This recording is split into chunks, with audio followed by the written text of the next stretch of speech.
My God, Mr. Boyd, there's no tea in the whole house. We've looked everywhere. I could bring you a nice box of Japanese tea. I think you'd fall in love.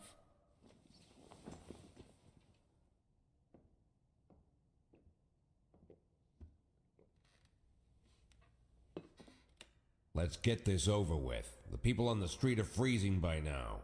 Oh, yes. I do apologize for the ill-mannered crowd.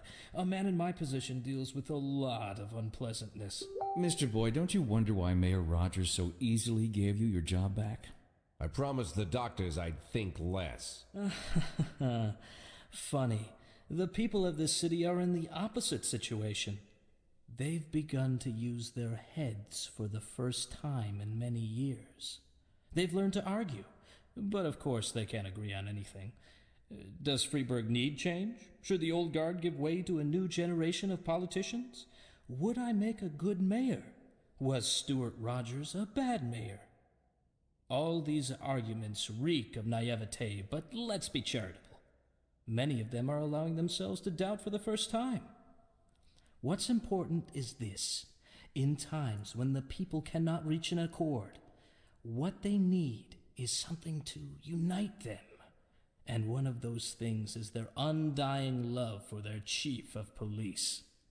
People can support me or hate me, can defend Rogers or demand his resignation, but they remain sure of one thing. Their police chief is a saint. Their police chief won't let the city fall to chaos. And despite everything, the events of recent months have only improved your reputation, Mr. Boyd. The people have been touched by your recovery from that coma, your eagerness to return again and again to your post, to serve the city.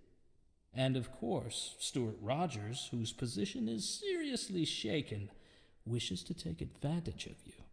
Rogers understands that he won't survive this fight. He just wasn't prepared for it. So he's planned a major security operation.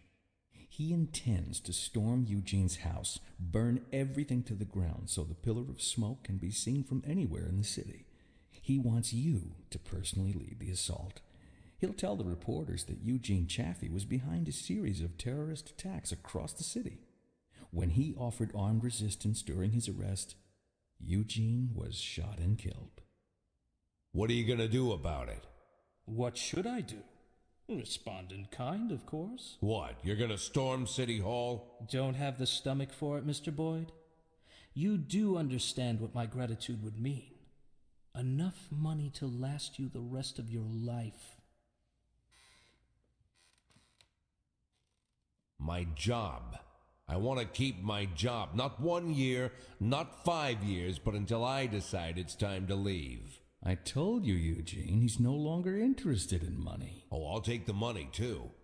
It'll be nice to get a bonus when you extend my contract.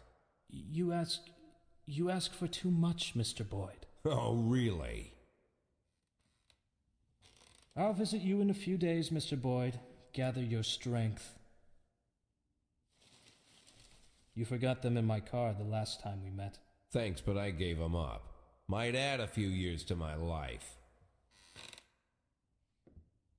And one more thing. I wanted you to hear this from me, not the newspapers. Consider it a gift.